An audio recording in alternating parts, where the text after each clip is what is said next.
presidente Jair Bolsonaro compartilhou o vídeo que mostra a recepção que teve na Praia da Enseada, em São Francisco do Sul, Santa Catarina, ao se aproximar da praia quando andava de jet ski com a família. Com a presença do presidente, uma multidão se reuniu e o aclamou aos gritos de mito.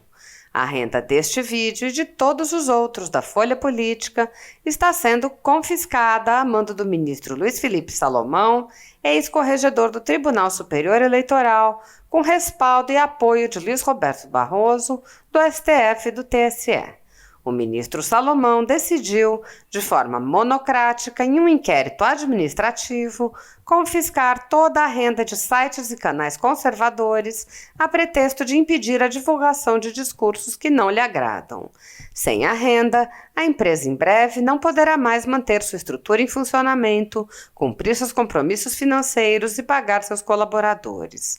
Se você apoia o trabalho da Folha Política e pode ajudar a evitar que o jornal seja fechado, doe por meio do Pix, cujo QR Code está visível na tela, ou por meio do código ajude@folhapolitica.org. Caso não utilize Pix, há a opção de transferência bancária para a conta da empresa Raposo Fernandes, disponível na descrição deste vídeo e no comentário fixado no topo. Há quase 10 anos, a Folha Política vem mostrando a realidade da política brasileira e quebrando barreiras do monopólio da informação.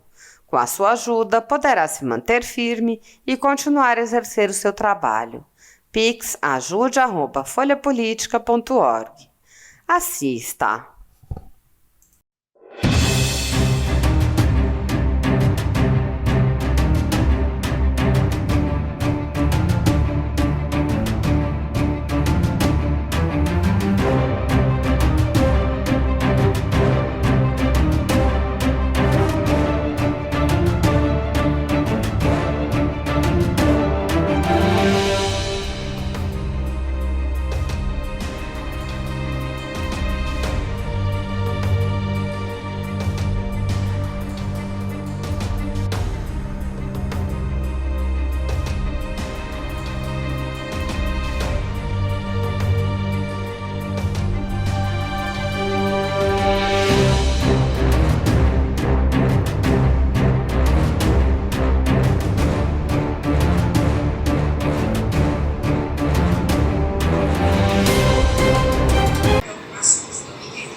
Olá pessoal, deputada federal Bia Kicis. Eu vim falar aqui com vocês sobre um dos temas mais importantes sobre o qual eu dedico meu mandato, que é o combate ao ativismo judicial.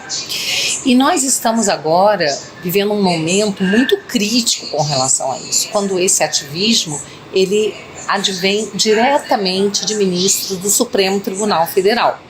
Somente esses últimos dias nós tivemos 2 exemplos muito graves de ativismo. O que é o ativismo? O ativismo é quando o juiz ele se substitui ao legislador e ao invés de simplesmente fazer o seu papel de aplicar a lei, ou no caso até do Supremo, a Constituição, ao caso concreto, aos processos sobre os quais o juiz se debruça, que chegam ao juiz mediante provocação de uma parte interessada, o juiz começa a falar e decidir sobre questões políticas que não estão nos autos. Então nós tivemos essa semana o ministro Gilmar Mendes, numa entrevista, numa declaração, dizer o seguinte, que é preciso dizer isso de maneira muito clara. O Exército está se associando a esse genocídio.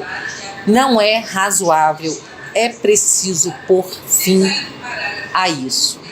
Então, a gente fica pensando assim, de que genocídio, em primeiro lugar, o ministro está falando, né? Porque nós vivemos nos últimos governos um genocídio, aí sim, verdadeiro, de jovens, né, de negros, de pessoas pobres, que têm sido assassinadas, e não só negros e pobres, mas toda a sociedade, que realmente nessas camadas mais pobres da sociedade aumenta a violência, né? Mas pessoas de todas as camadas sociais, de todos os níveis intelectuais, de todas as profissões, têm sido vítimas, sim, de assassinatos, 60 mil pessoas por ano, sem que o Estado tenha sido capaz de proteger essas pessoas. Aí a gente pode falar de genocídio, mas no governo atual, que genocídio é esse? Quem é que está cometendo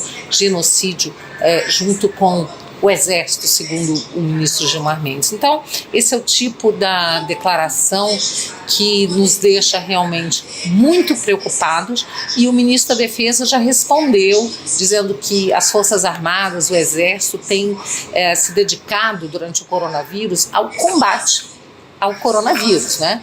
Então não há genocídio algum, o que há é agora uma modinha, né, de ficar falando do presidente da República com total desrespeito à autoridade máxima da República e chamando o presidente de genocida, o que é um crime, né? Porque genocídio é um crime contra a humanidade, e aí, no caso, estão atribuindo um crime. Então já existe aí no mínimo uma calúnia, além de uma atividade política do ministro, que é muito preocupante. E aí, em seguida, a gente vê o ministro Barroso também falando, né? Falando da preocupação dele, tanto com a saúde, como com as redes estando disseminando ódio. Ele está muito preocupado com o ódio e a desinformação disseminada nas redes sociais. Isso eu coloco como presidente do TSE, tendo que tomar uma atitude para evitar que aconteça o que aconteceu no Brexit. O que aconteceu no Brexit? No Brexit, o povo inglês decidiu 2 vezes pela retirada, pela saída da Inglaterra, da Grã-Bretanha, né, da União Europeia. Então isso foi a vontade do povo. Mas como o ministro Barroso, pelo visto, ele é a favor da União Europeia, ele é contra a saída da Grã-Bretanha, então ele diz que isso foi fruto de desinformação. Assim como, segundo o ministro, as eleições americanas, a eleição do Trump também foi fruto de desinformação, não fruto da vontade de um povo que era majoritariamente conservador, né? Que se vê representado pelo Trump, pelas suas ideias, ao contrário, né, das ideias pregadas pelo Partido Democrata, né? E também as eleições na Índia, segundo o ministro Barroso, também fruto de desinformação. Agora, o presidente da Polônia foi reeleito, um conservador. Pode ser que o ministro Barroso também ache que foi fruto de desinformação. Desinformação essa que precisa ser combatida. Como é que ele está combatendo isso, gente? Combatendo, chamando as plataformas, dizendo que elas têm que retirar, né? Elas têm que cuidar para que não haja fake news. E o ministro tem que retirar das plataformas aquelas informações que, segundo ele, desinforma. Aí o ministro, né, ele diz o seguinte, que ele conta, olha que bonito, gente, vocês têm certeza que vocês vão ficar emocionados. Contamos com a imprensa profissional que sabe separar fato de opinião, a gente tem visto isso, que se move por preceitos éticos, a gente também tem visto isso, e que possa fazer o filtro dessas bobagens que circulam nas redes ao lado dos checadores de fato. Aí eu trouxe, né, essa informação de que foi uma pesquisa feita pelo Instituto Global Edelman Trust Barometer, tá? É um estudo feito por eles em 2018, disse o seguinte, que a imprensa, tá? A imprensa, ela é a instituição menos confiável globalmente. Então, esse resultado apontou que em 22 dos 28 países onde a pesquisa foi feita, ela se encontra no território da desconfiança. E o Brasil certamente é um desses países. Se não foi incluído na pesquisa, se fosse incluído, certamente seria um desses países onde a imprensa está realmente assim, um dos últimos locais, uma das últimas posições de instituição confiável, não é? A gente tem assistido jornalista que torce para presidente morrer, pesquisas que são feitas, né, e depois desmentidas, pesquisas eleitorais que são feitas, divulgadas pela imprensa e depois são desmentidas nas urnas. A gente tem visto aí que na questão até do coronavírus, a imprensa se valendo de dados científicos que mudam toda semana, né?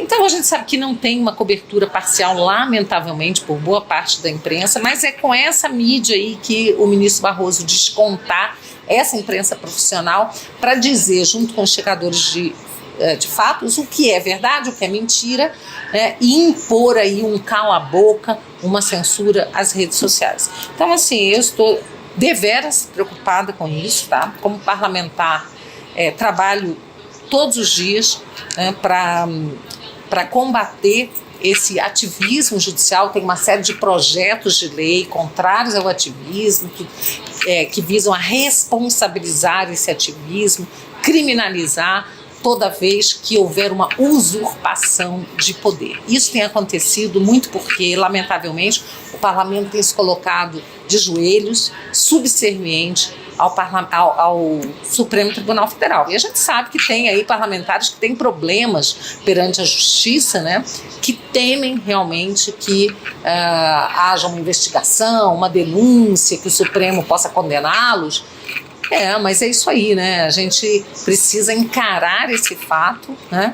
A gente sabe que você não precisa dever para a justiça para poder ser investigado. Hoje a gente vê isso, né? Existe, além do ativismo todo, né? Agora esse ativismo também foi para inquéritos, né? Ele agora também está sendo utilizado em inquéritos penais, né? Aí no Supremo Tribunal Federal, que está avançando sobre a base de apoio do presidente Bolsonaro. Então a situação é toda muito preocupante e nós temos que continuar sempre atentos, e vocês podem contar com o meu trabalho no combate ao ativismo, que é uma forma da gente preservar a democracia. Enquanto os juízes quiserem fazer leis, quiserem investigar, quiserem decidir quem vai ser diretor da polícia, ou seja, quiserem usurpar sobre competência do executivo e do legislativo, nós não teremos uma democracia efetiva.